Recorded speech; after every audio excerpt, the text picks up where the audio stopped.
The ancient Egyptians knew it was here and used it in some of their most precious jewelry. But this desert glass is a mystery to science. How did it get here? How was it made? Now scientists think they've linked this glass to a devastating explosion that occurred here. The kind of catastrophe that could happen again.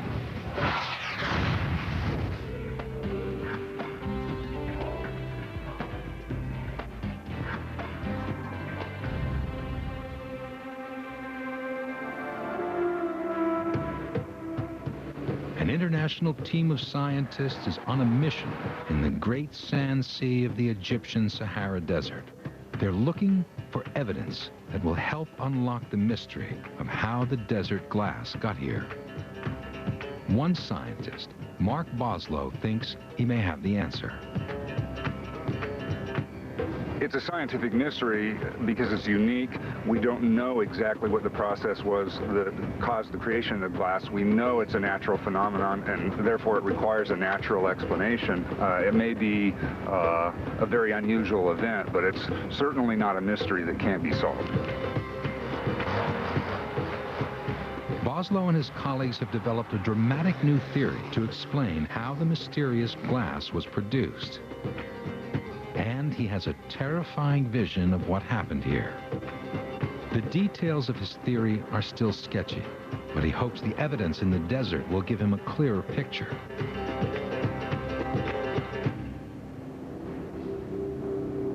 Egyptians must have known about the glass for thousands of years. In 1998, a discovery at the Egyptian Museum in Cairo made scientists more determined to solve the mystery. Italian scientist Vincenzo Di Michele was looking at gems and semi-precious stones used by the ancient Egyptians.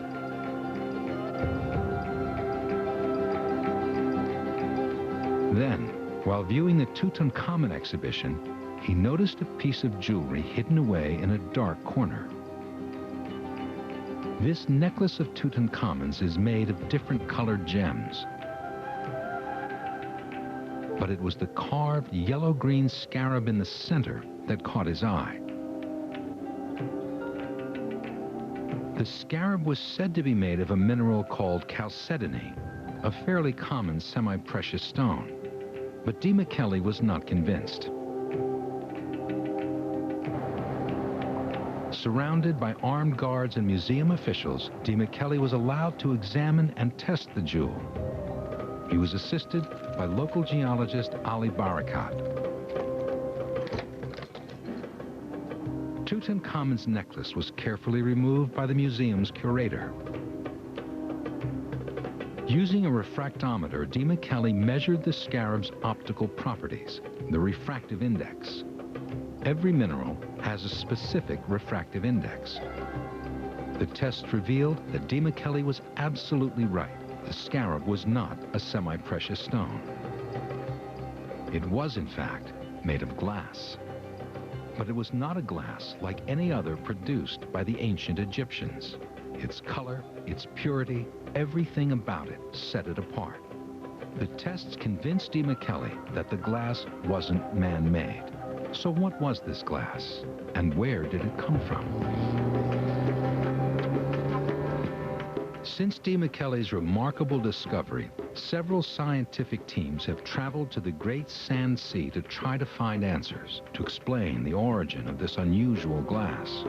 Now a new team is trekking to the remote area where the glass was originally found. It's a difficult 3-day drive through the desert before they can even start looking for any glass.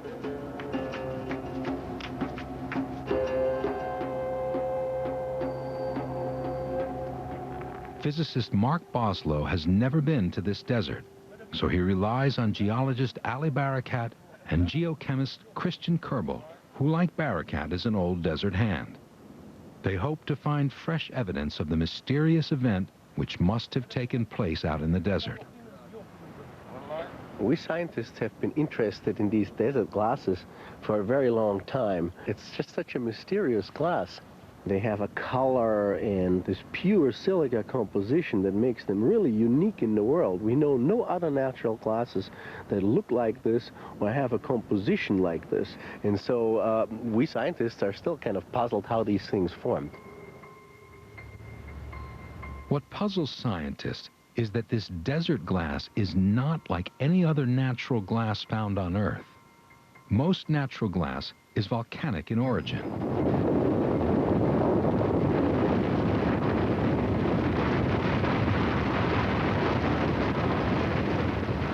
Volcanic glass forms when hot, molten magma solidifies rapidly, usually when it meets cold water.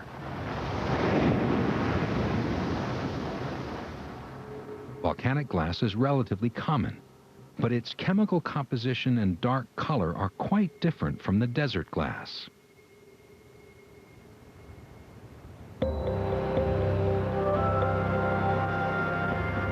There is another way natural glass can be produced, by an event more dramatic than a volcano, a collision with an extraterrestrial body.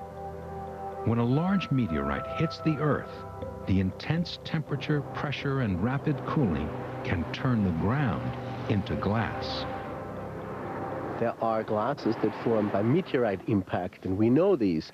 There are, for example, these glasses here, they're called tektites, and they are thrown away from impact by hundreds and even thousands of kilometers from the crater.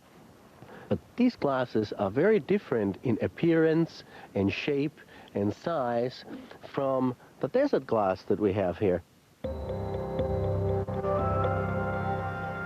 The glass appears not to be volcanic, nor is it like any other known meteoritic glass. In fact, it's unlike anything found on Earth. There have been many theories to try to explain what it's doing in the desert. One theory suggests that this area was once a swamp, and that the glass was left behind as sediment when the swamp dried up. A key to this theory is that the glass formed slowly at low temperatures. For years, this premise intrigued scientists. When I first heard about this idea, I thought, well, it's an interesting one, that it forms at low temperature. But I wasn't quite convinced that the desert glass really formed this way. To test the theory, Kerbel decided to analyze the glass to establish at what temperature it had actually formed.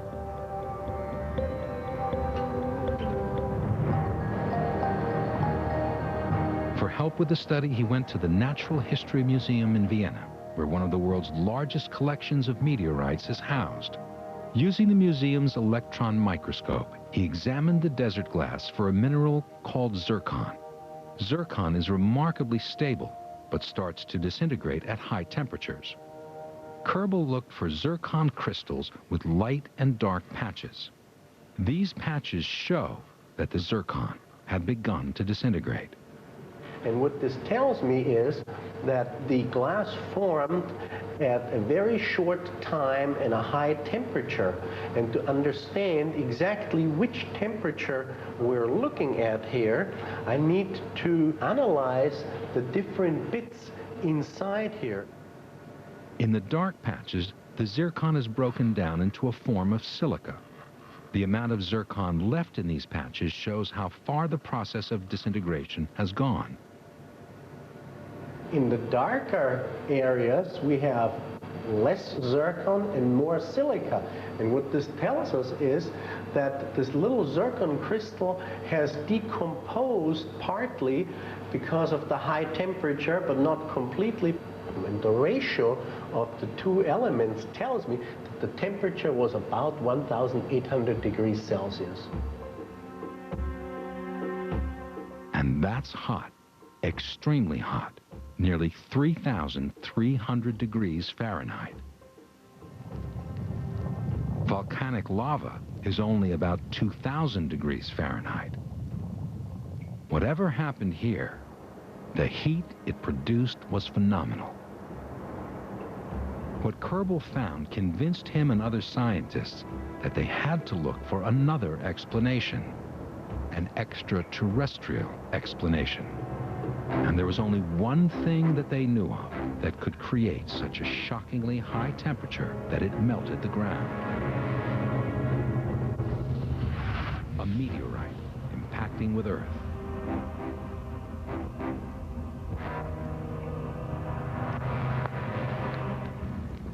Tons and tons of this material falls on the Earth every day, and most of them are very small, just like dust. Some of them are pebbles, and they make shooting stars in the atmosphere.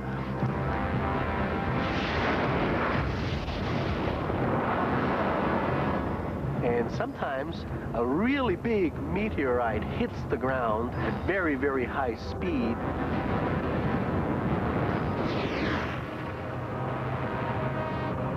Melts the ground, it vaporizes the ground, and these high temperatures and pressures are enough to melt a huge quantity of rock.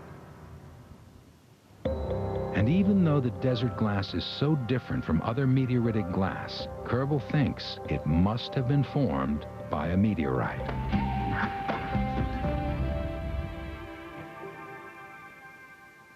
Introducing the all-new Lexus GX. It has the agility and the power to take on any mission and the space to accommodate precious cargo.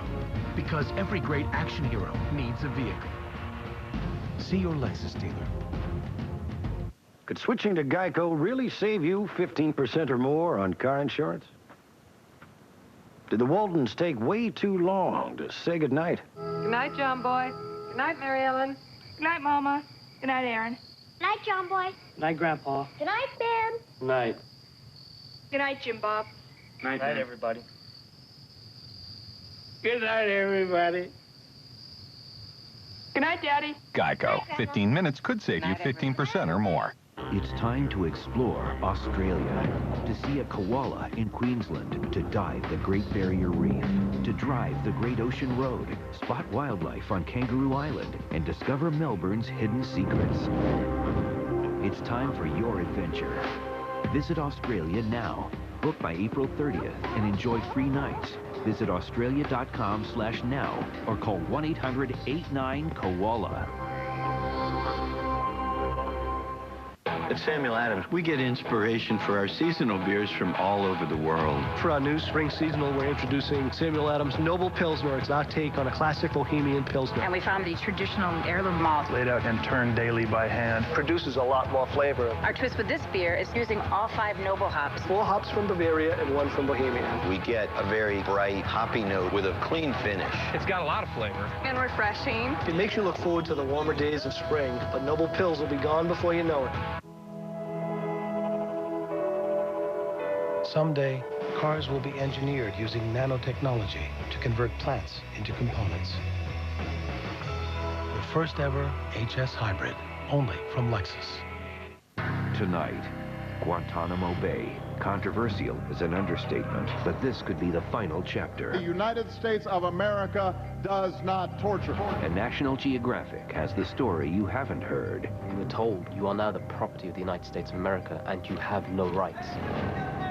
Both sides told from the inside. I'm serving our country. I'm trying to make it safe for you. Before its doors close forever. Explorer, Inside Guantanamo, tonight at 10 on National Geographic.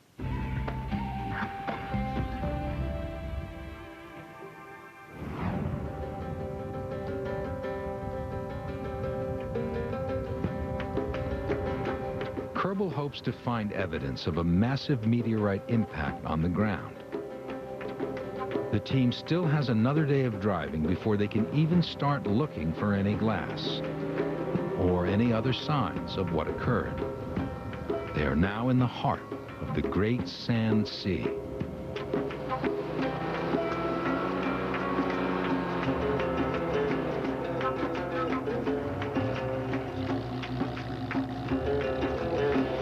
It's one of the most arid, inhospitable places on Earth. No one lives here.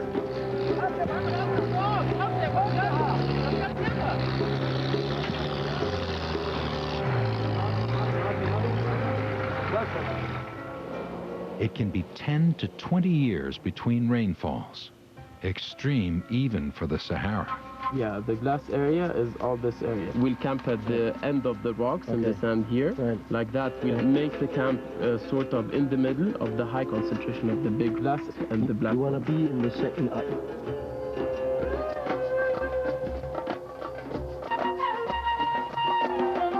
There are no roads, no tracks. The massive parallel sand dunes stretch for hundreds of miles.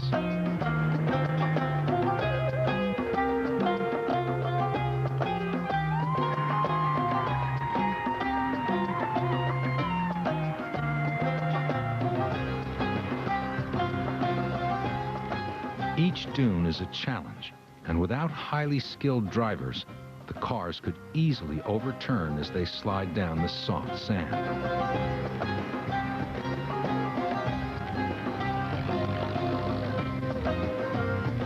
Very few people who venture into this part of the desert dare to tackle these dunes, preferring instead the safer route, driving up from the south between the sand ridges.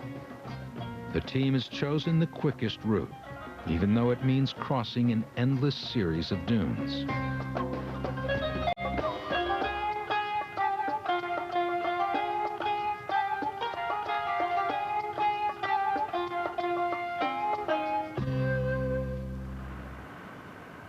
At last, they approach the area where the glass was originally found.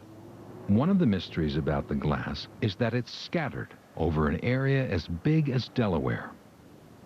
The glass is not thick on the ground, but pieces can be found scattered between the dunes. I'd seen pictures of the glass before, but the first time I reached down and picked up a piece and held it up to the sun, it was very exciting. No one knows exactly how much glass is in the desert. Estimates range from hundreds to thousands of tons. Oh, here's a piece. Yeah, look at this. There's a nice one. And another one. So this is an area, and look down here on the ground. You can actually see it. If you look here, you see the nice pieces lying around here. There's a piece here. There's a piece there. There's a piece over there. Most of the glass lying on the surface is small and round, sandblasted and polished by the sand and the wind. Some pieces are buried and are larger and rougher. This one here is mostly pitted and dull because it has been sitting underground, and only the nice, smooth, shiny part was exposed to the sand, and underground it has been etched by water over hundreds or even thousands of years.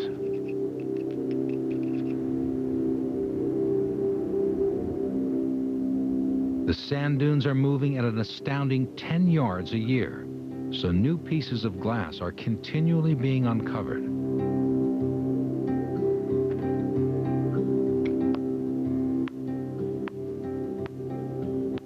And although there are no obvious signs of a meteorite impact, Barakat thinks there is some evidence. A large meteorite smashing into sandstone should leave behind clues. Under the microscope, the tiny grains of quartz from which this sandstone is mostly made are usually clear inside. But Barakat and others have found samples of the sandstone in which some of the quartz grains have distinctive lines caused by shock waves from an impact. The new evidence makes more solid the theory that a meteorite produced the desert glass. But there was still an obvious problem with the theory, and it was a big one. A meteorite impact should leave behind a crater, but no one has ever found any trace of a crater in the area where the glass is found. The answer to the mystery of how the glass ended up in the desert seemed as far away as ever. For Kerbal, his discovery left him with no doubt as to the origin of the glass. Most of the glass is completely clear, but a few pieces are not. There's glass, yeah. There's a nice little piece. Ones that show clear, white, and black, all in one piece. Yeah. The pieces of glass with black streaks of material inside are crucial to Kerbal's theory. In order to determine what the material trapped in the glass was made of, Kerbal takes it back to his lab in Vienna. To analyze it, he bombards the black bits of the glass with neutrons. He finds small traces of the exotic element iridium. Here are the peaks that indicate the presence of the element iridium. And this is something we would not expect to find in rocks on the surface of the Earth. And this is characteristic for meteorites. So here we have very good evidence that a meteorite really hit the Earth and was incorporated with the glass when it formed. But finding iridium is not conclusive evidence of a meteorite. Then, after over a year of searching, Kerbal finds another tantalizing clue, the rare element osmium. The results are absolutely exciting. We see that the abundance of the element osmium is about 50 to 100 times higher than what we would ever find on the surface of the Earth. And more importantly, the ratios of the isotopes of osmium are very different from surface rocks of the Earth.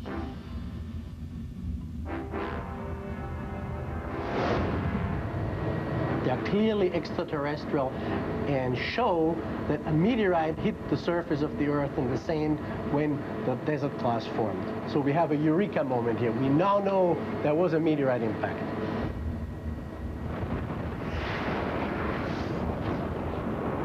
Ancient Asteroid returns on National Geographic Channel presents. Tomorrow, they don't fit into society. It can cause so much pain that people can be driven to trying to chop off their own legs. It actually felt like I was the only one in the world. Some by birth. They have a lifestyle which is very different. And some by choice. The fact that it's green and beginning to look a bit rotten doesn't mean it's out of the question for eating it. Taboo, Misfits, premieres tomorrow at 10 on Nat Geo. It balances you. It fills you with energy. And it gives you what you're looking for to live a more natural life in a convenient 2-bar pack. This is Nature Valley. Delicious granola bars made with 100% natural ingredients. Nature Valley, 100% natural, 100% delicious.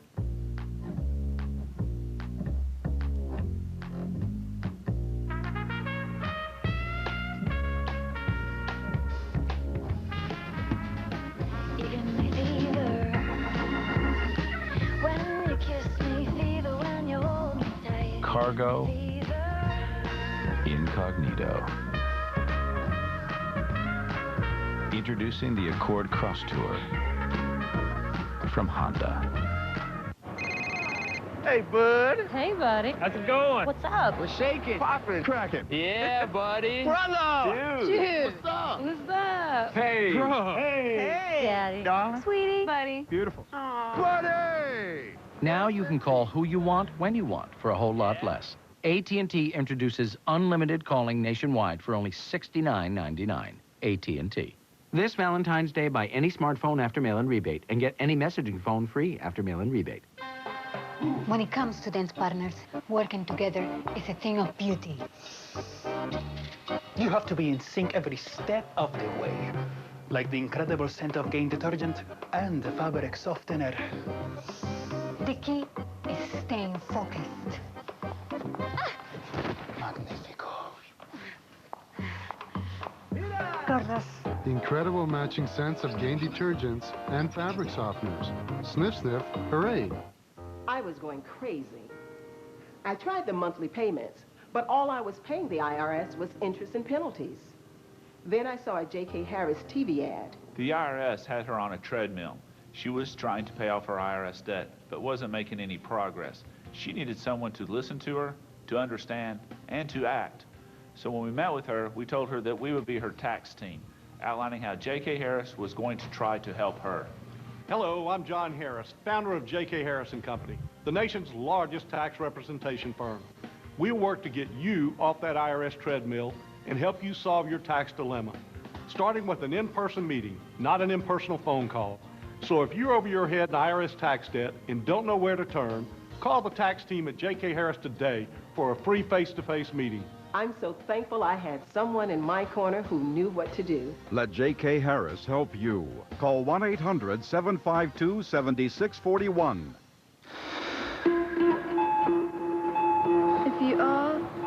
breathe. If you breathe, you talk. If you talk, You ask. If you ask, You think. If you think, you search. if you search, You experience. If you experience, You learn. if you learn, you grow. If you grow, you wish. if you wish, you find. And if you find, you doubt. If you doubt, you question. If you question, you understand. And if you understand, you know. If you know, you want to know more. And if you want to know more, You are alive. National Geographic Channel. Live curious. Fight Science is back, putting super soldiers to the test. Don't underestimate the dangers involved here. This is a test, nothing worth dying for. Fight Science Ultimate Soldiers premieres February 1st at 10, only on Nat Geo.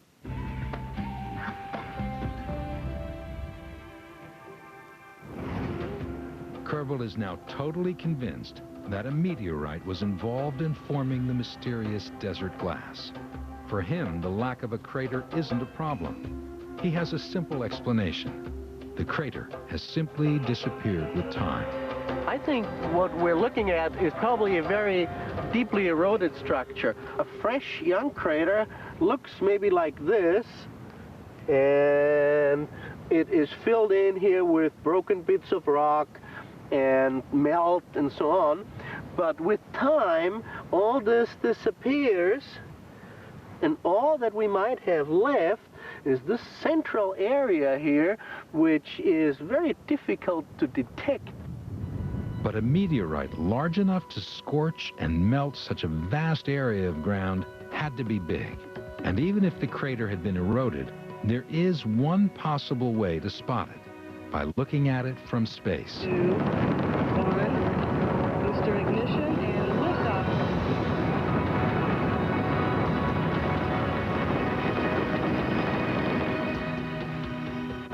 Farouk Elbaz is a remote sensing scientist. He's head of a lab in Boston that interprets pictures of Earth taken by orbiting satellites. He's been looking at satellite pictures from space since the 1960s. At that time, only about 20 impact craters had been found. With the advent of satellite images from space and the fact that we're going to be recognizing all of these circular features, we now have at least 200 that are proven or semi-proven impact craters. One reason that there are not more known impact craters on Earth is that some are so big they can only be spotted from space. And the older they are, the harder they are to find. It is really important to look for a crater that has the right age for the formation of this glass, because if we say that this glass is of meteorite origin, which is most likely, then there should be a crater of that age that would have formed that glass. So these things must come together. To help Elbaz in his search, he needs to know when the glass was formed. One technique for dating is based on the rate an isotope of the element uranium decays. By counting the tiny scratch marks left by the decaying isotopes, scientists can deduce the mineral's age. Using this technique, the team calculates a date for the desert glass. It was formed nearly 30 million years ago. But is it possible to find a 30-million-year-old crater? It's not really a problem in this part of the world to locate a 20 to 30 million year old structure, because no matter what the erosive processes were like, you still have in the subsurface the imprint of that impact. For instance, we have the structure here in Chad that has been dated to be older than 200 million years, which means that anything that is 20 or 30 million years would certainly be visible. So Elbaz and his team begin searching the area for evidence. We have some craters in here, a tiny one in here, larger craters in south of here, but nothing in that zone that can be called an impact crater. So here is the Great Sand Sea and the dunes going down southward this way, and the silica glass region is right here, and it is a little too far from any of the impact craters that we have formed around. So we conclude from that we have not really found the smoking gun for the silica glass in the Western Desert in Egypt. While studying the satellite images, Elbaz spotted a circular formation that he thinks deserves closer inspection. Elbaz decides to make his own expedition to the desert to see if the evidence on the ground indicates this is the missing crater. The formation he targets is 60 miles from the main concentration of glass. The team is doubtful that this is the source of the occurrence. But if there's no crater, what can explain the enormously powerful cosmic event that happened here nearly 30 million years ago? Mark Boslow has developed a theory which could solve this seemingly impossible puzzle. The theory started with a catastrophic event, not in the desert, but in a place called Tunguska in the forests of Siberia. In 1927, a Russian scientific expedition visited Tunguska to investigate a massive explosion. The explosion had actually occurred in 1908, but Tunguska is so remote, it was nearly 20 years before they were able to see what had happened. They were astounded at the scale of the devastation. The blast had destroyed more than 80 million trees. Scientists were baffled. What could have caused such an enormous explosion? At first, they speculated that it was a meteorite, but they couldn't find a crater. And when they searched for fragments of a meteorite, they found nothing. The scientists recorded their findings, but no clear theories emerged.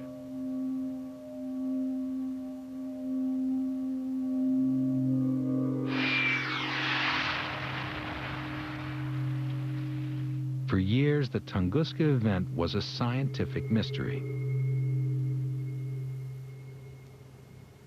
Scientists have had many theories about this event. One commonly held belief is that an extraterrestrial object somehow exploded about 5 miles up in the atmosphere. This mid-air explosion, or aerial burst, would have been equivalent to about 20 million tons of TNT.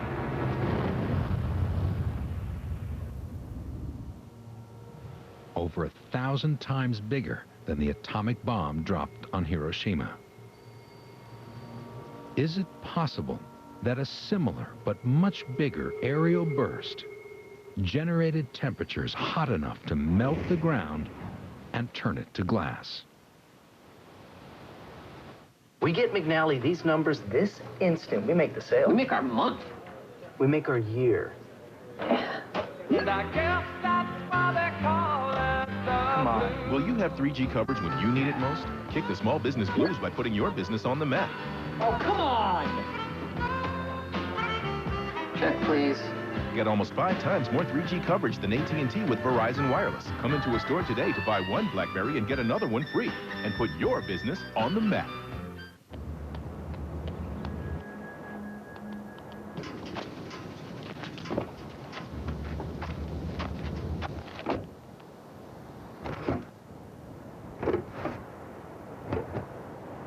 An accident doesn't have to slow you down. From new car replacement and guaranteed repairs to accident forgiveness, we do all we can to help you move on. Liberty Mutual Auto Insurance. Responsibility. What's your policy? Ever feel you might be missing something? Like, oh, say, hundreds of dollars in tax savings? Thank goodness there's TurboTax Federal Free Edition. The easy online way to do your simple federal taxes and get the maximum refund guaranteed. Just answer easy-to-understand questions. TurboTax quickly learns about your unique situation and guides you step by step, then puts the numbers on all the right forms, does the math, and helps get you the maximum refund you deserve. No doubt about it, TurboTax Free Edition is the fast, easy, free way to get your biggest refund possible. With TurboTax Free Edition, you also get free online help and free audit support tools. Doing your taxes has never been easier. And best of all, with TurboTax Free Edition, you don't pay a penny because it's free to prepare, free to print, and free to e-file your federal tax return. And when you e-file, you can get your refund fast in as little as 8 days. So why not give it a try? Millions of others have already used TurboTax products. Just listen. I thought the free edition was fantastic. I wasn't expecting that, so when I saw that it was free, bonus. TurboTax holds your hand and guides you through every step of the way. If I had a question, TurboTax beat me to it. It was really simple. I got a lot of cash, and that's because of TurboTax. I would never go back to a tax store and pay that kind of money again. No wonder TurboTax is America's #1 brand of tax preparation software. The Wall Street Journal found TurboTax easier to navigate and understand. In their tests, TurboTax came out on top. USA Today said, in our annual test drive of tax software, TurboTax was again the winner. Isn't it time you use TurboTax? TurboTax is the easy way to do your taxes and get the biggest refund you deserve. Visit GetTurboTaxFree.com, where it's free to prepare, free to print, and free to e-file your federal tax return. That's GetTurboTaxFree.com. Do it now and get your refund fast in as little as 8 days. In Dogtown, every little bit makes a difference in these animals' lives. A bit of care. Oh, it looks great, Mama. A bit of encouragement. You're doing so good. A bit of treats. That's a boy. Dogtown, Fridays at 8 on Nat Geo. Brought to you by Kibbles and Bits. The bits make it better. Fight Science is back, putting super soldiers to the test. Don't underestimate the dangers involved here. This is a test, nothing worth dying for. Fight Science Ultimate Soldiers premieres February 1st at 10, only on Nat Geo. Tonight, Guantanamo Bay. Controversial is an understatement, but this could be the final chapter. The United States of America does not torture. And National Geographic has the story you haven't heard. You're told you are now the property of the United States of America and you have no rights. Both sides told from the inside. I'm serving our country. I'm trying to make it safe for you. Before its doors close forever. Explorer Inside Guantanamo, tonight at 10 on National Geographic.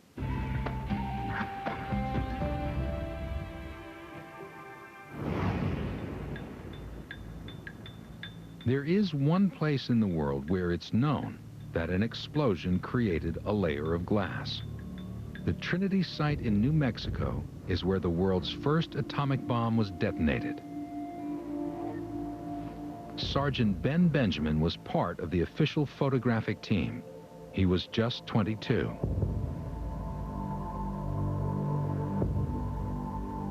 Cameras were set up at several locations. Benjamin was in a concrete bunker 6 miles from the blast site.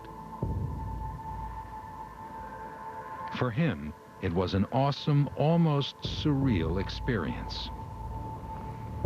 We didn't know what was going to happen here, and we were all concerned. There were rumors that this was going to be a dud, and there were all kinds of rumors of strange things that might happen.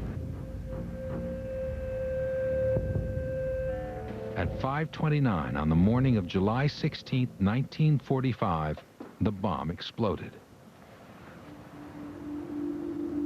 We had a PA system. They were counting down in seconds, and when it came to -10, I switched on all 4 cameras, and it went off, and it was incredibly bright.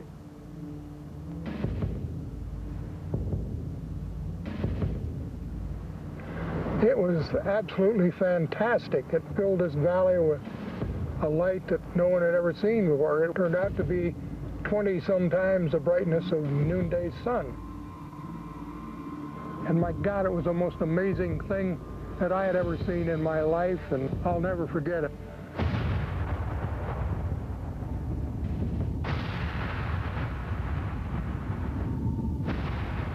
A mushroom cloud burst into the sky with the force of 20,000 tons of TNT.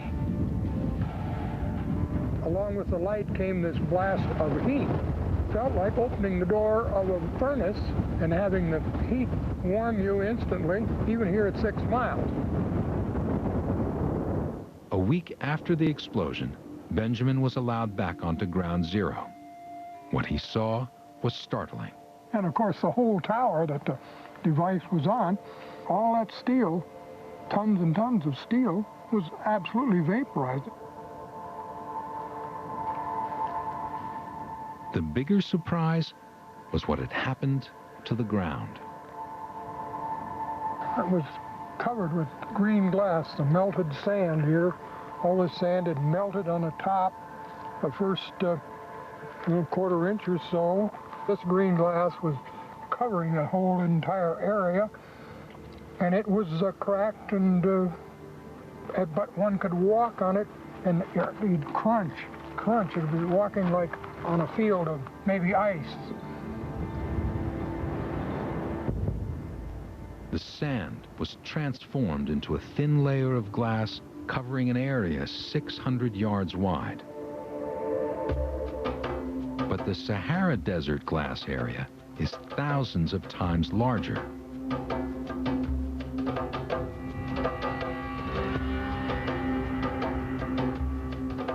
From here we go down another about 10 or 15 kilometers and we find still some glass, and we go up about another probably 30 kilometers even and we find glass.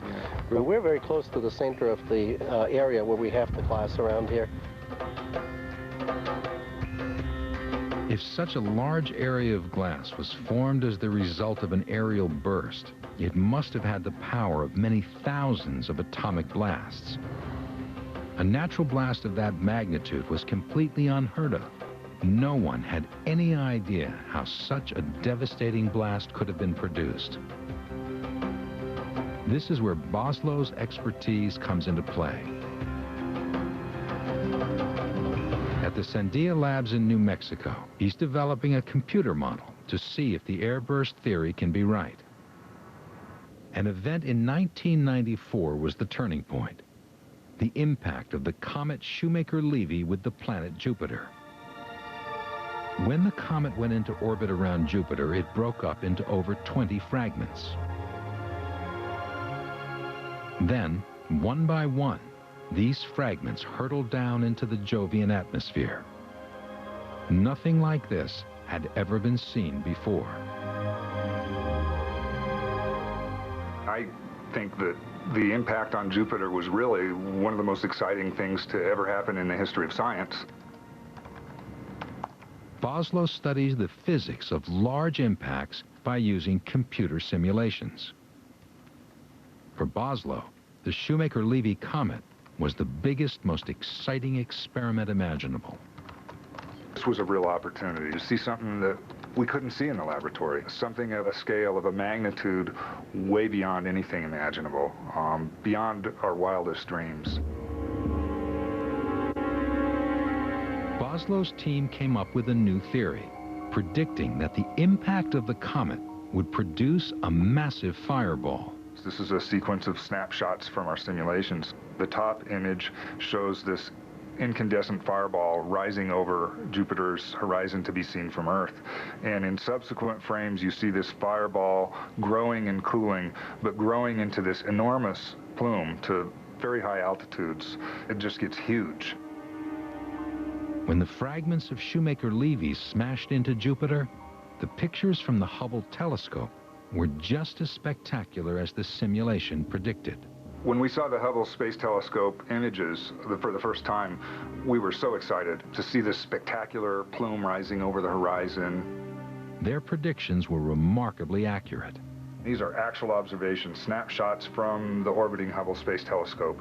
In the first image, you see this incandescent fireball rising over the horizon, and in subsequent images, you see it growing into a plume, and it continues to grow to this enormous size. They predicted that a massive plume of hot gas would be expelled well over 2,000 miles into space. It was a spectacular explosion. I mean, it was just a tremendously enormous explosion beyond anything anybody's ever experienced in the solar system. The Shoemaker-Levy impact on Jupiter was a pivotal moment in science, and it made scientists rethink what could happen here on Earth. So this really was a turning point in my understanding about how impacts work. I and most people thought of impacts on Earth as events that create craters, collisions with the solid Earth, and typically we ignore the atmosphere. We ignore atmospheric effects. Well, the atmosphere is tremendously important, and this is the lesson we learned from this. Another scientist who paid close attention to the Shoemaker-Levy comet was John Wasson. He's one of the world's top meteorite scientists. Wasson also has an interest in the origins of the Egyptian desert glass, looking in particular at one special piece. It's special because it has very distinct layers. The layers consist of dense glass, which is almost free of bubbles, and foamy glass, which is full of tiny little bubbles. Wasson believes the layers were formed by intense heat radiating from above, from an extremely hot sky.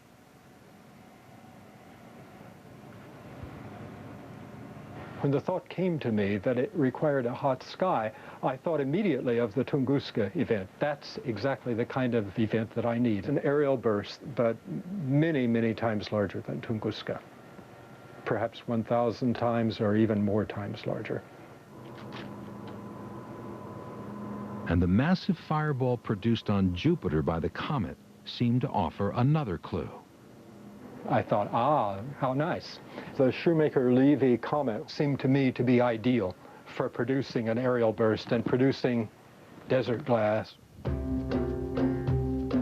This crucial new evidence made Wasson and Boslow wonder, could a similar aerial burst happen here on Earth? Fight Science is back, putting super soldiers to the test. Don't underestimate the dangers involved here. This is a test, nothing worth dying for. Fight Science Ultimate Soldiers premieres February 1st at 10, only on Nat Geo. Welcome, traveler. Your solar system is waiting. The first destination in your 3-night journey will be Saturn. At only 3,200 feet thick, its iconic rings are a surprising sight as you make your way to the moon, Titan. A traveler's guide to the planets, Saturn. The first of a 3-night event, starting February 14th at 9 on Nat Geo. Breaking up is hard to do. Breaking up is hard to do. So Allstate will do it for you. Switch to Allstate, and your new agent will help tell your old insurance company goodbye, saving you that uncomfortable breakup moment and serious cash. Drivers who switch saved an average of $396 a year, $473 if they dumped Geico. Breaking up is easy to do. That's Allstate, Stand.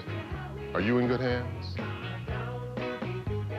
Like something really fresh this winter? Cruise into Outback Steakhouse and try our juicy signature sirloin, only $9.95. Or for $1 more, try our signature sirloin and shrimp scampi. Down under prices starting at $9.95. Live adventurous. Go Outback.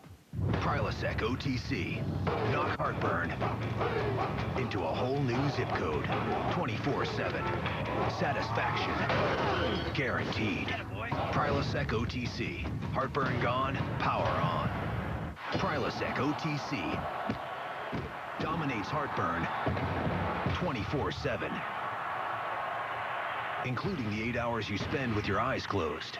Prilosec OTC. Heartburn gone, power on. It begins with a brushstroke, a simple yet powerful line, uniting engineering and emotion, connecting driver to road, separating Infiniti from every other luxury car in the world. The newly redesigned Infiniti G sedan. This is inspired performance. This is the way of Infiniti. My mom mentioned eHarmony, and I just didn't take myself as a guy who really needed the internet. And then I kind of changed my ideas where it wasn't necessarily to get a date, it was to meet the right person. Now review all your matches absolutely free at eHarmony.com. This is Jeff Norman. He doesn't get health insurance from an employer, so he's been buying it himself for years. He's healthy, so he wonders why his rates keep going up. Liz Sloan wants health insurance, but doesn't think she can afford it.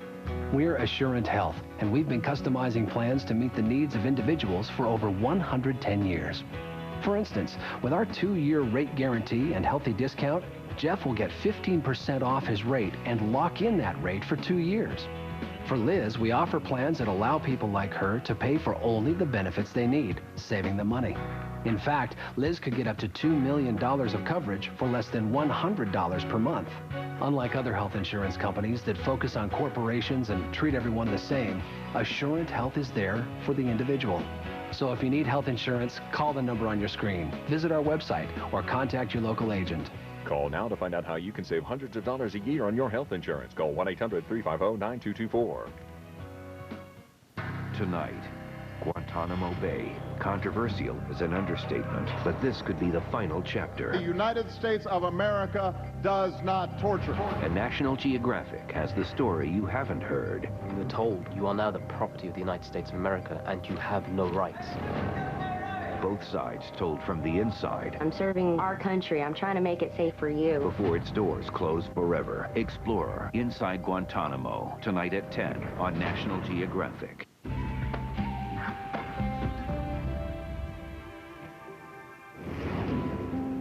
To explore the aerial burst theory further, Boslow needed to adapt his computer model to simulate such an explosion.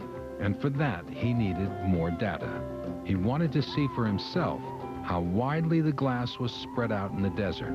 I think it's helped a lot to see the distribution of the glass, how widespread it is in some places, how concentrated it is in others. Scientific reports claim the glass is scattered over 2,500 square miles of desert.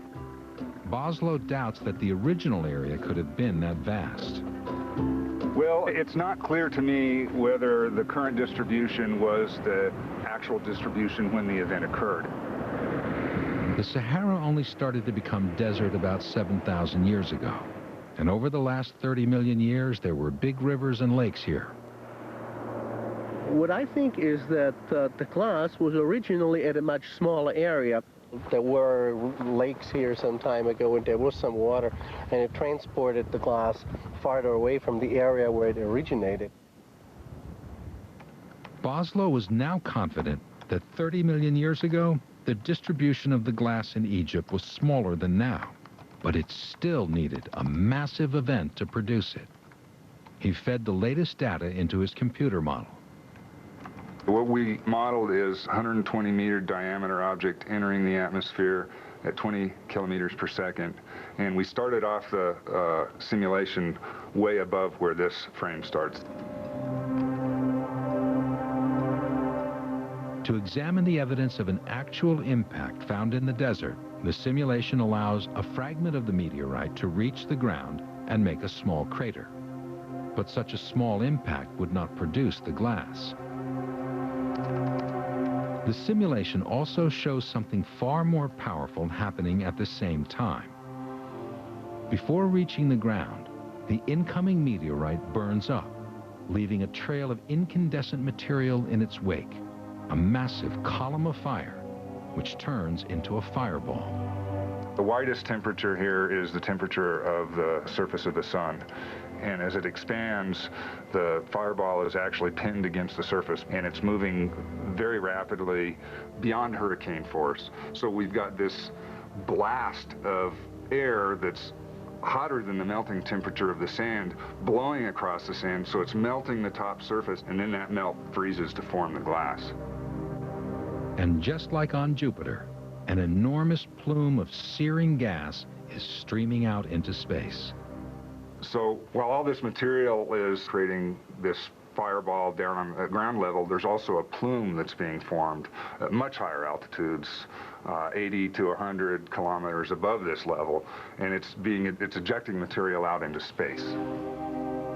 The simulation illustrates how even a relatively small meteorite can create a fireball hot enough to produce the amount of glass found in the Egyptian desert. And yet the size of the replicated explosion dwarfs the first atomic bomb blast at Trinity. And what I want to emphasize is that is hugely bigger in energy, hugely more powerful than the atomic test at Trinity, 10,000 times more powerful. Wasson and Boslow now think they've solved the mystery of how the desert glass was formed in the Great Sand Sea. 30 million years ago, an asteroid was on a collision course with Earth, headed for Egypt. As it began to burn up, it created a hot plume in its wake. Before reaching the ground, it exploded into a blistering fireball.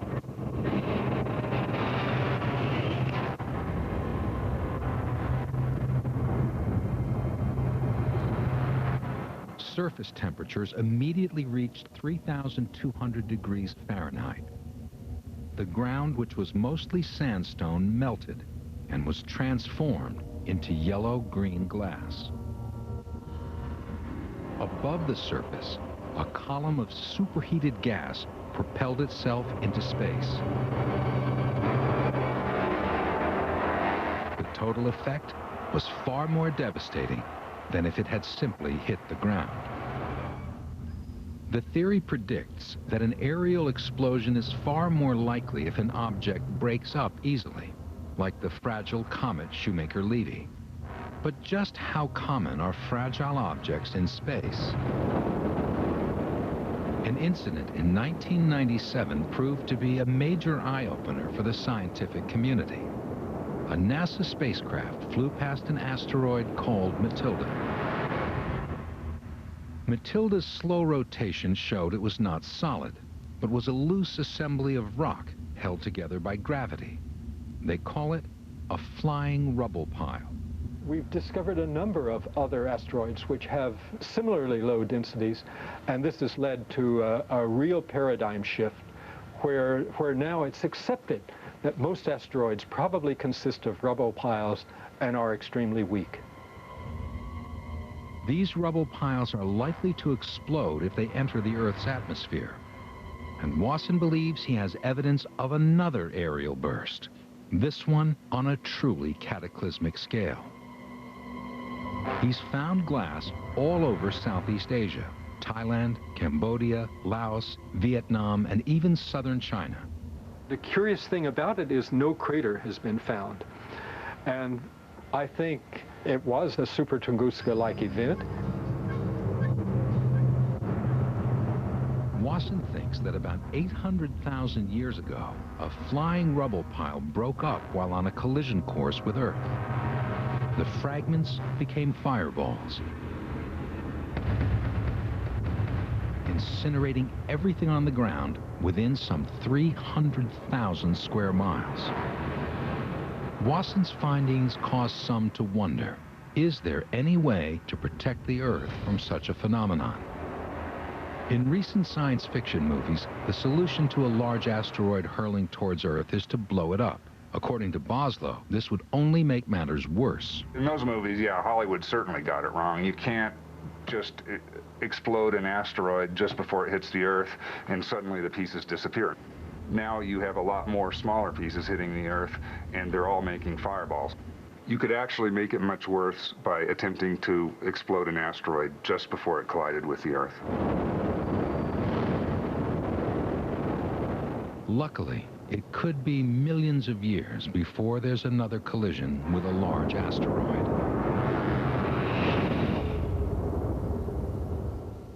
But a smaller asteroid, like the one that exploded over Tunguska, could collide with Earth as often as once every 100 years. And the next time, it might not be over Siberia.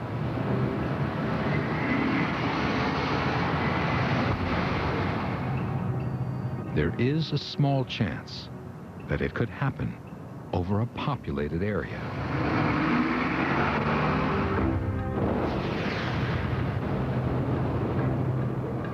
So there would be no warning. If an impact like this were to happen, it's very unlikely that there'd be any advance warning at all.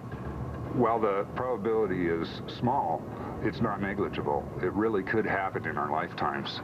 And if it hit in the wrong place, it could be devastating for a city.